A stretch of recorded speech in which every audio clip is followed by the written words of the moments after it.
అది చేస్తే బాగుంటుందా? పోనీ ఇది ఏది అసలుకి ఏం చేయాలనేది అర్థం కావట్లేదు.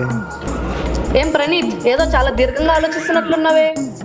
ఏ వ్యాపారం చేయాలో తెలియక తల పట్టుకొని కూర్చున్నా. ఇంతకు ఏ వ్యాపారం చేస్తే ఏది నష్టం వస్తుందో లాభం వస్తుందో తెలియకుండా కూర్చున్నా.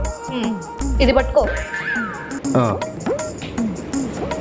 నీకు ఇచ్చిందే తాగమని చెప్పాక కాదు, ఈ టీతోనే ఎంత బిజినెస్ చాలా పెద్దగా చేయొచ్చో తెలుసా?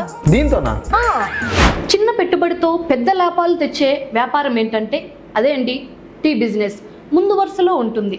అందరికీ నిత్యం కావాల్సిన టీతో ఒక సాధారణ వ్యక్తి కూడా తన స్వంత ఆదాయాన్ని కల్పించుకోవచ్చు. మన దేశంలో టీ వ్యాపారం ఎంతో పాపులర్ అయిందో, ఎలా ప్రారంభించాలో ఇప్పుడు మనం ఈ వీడియోలో తెలుసుకోబోతున్నాం. భారతదేశం టీ పెరుగుదలలో ప్రపంచంలో 2వ స్థానం దక్కించుకుంది. రోడ్ సైడ్ టీ పాయింట్స్ నుంచి పెద్ద స్టార్ రేంజ్ల దాకా టీ ఎప్పటికీ డిమాండ్ తగ్గదు. ఒక కప్పు టీ తయారీకి సగటున 5 రూపాయలు ఖర్చు అవుతుంది. అదే టీని 10 రూపాయలకి అమ్మితే ఒక కప్పుకి 5 రూపాయల లాభం.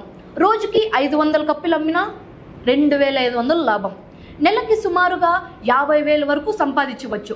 ప్రత్యేకంగా tulsi tea, ginger tea, karak tea, green tea లాంటివి కూడా ట్రెండింగ్లో ఉన్నాయి. చిన్న స్థాయిలో టీ స్టాల్ పెట్టాలంటే మున్సిపాలిటీ నుండి అనుమతి తీసుకోవాలి.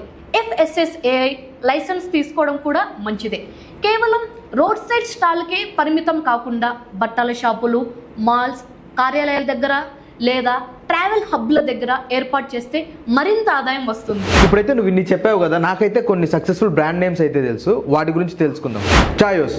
ఈ బ్రాండ్ ఢిల్లీలో ఒక చిన్న కియోస్గా ప్రారంభమైన చాయోస్ ఇప్పుడు దేశవ్యాప్తంగా 200కు పైగా బ్రాంచ్లతో ఫేమస్గా బ్రాండ్గా మారింది. చాయ్ పాయింట్. ఈ బ్రాండ్ బెంగళూరులో స్థాపించబడింది. అమృతాల్య. మహారాష్ట్ర నుంచి మొదలైన ఈ టీ బ్రాండ్ భారతదేశ వ్యాప్తంగా ఫ్రాంచైజీ మోడల్తో 1000కి పైగా అవుట్లెట్లను పెరిగింది. చిన్న చిన్న ఆలోచనే పెద్ద మార్పుకి నాంది అవుతుంది. టీ బిజినెస్ ఒక వాణిజ్య మార్గం మాత్రమే కాదు, ఎంతో మందికి ఉపాధి కల్పించే అవకాశంగా మారుతోంది. సరైన plan, quality tea, customer service ఉంటే మీరు కూడా టీ బ్రాండ్ ఓనర్ అవ్వచ్చు.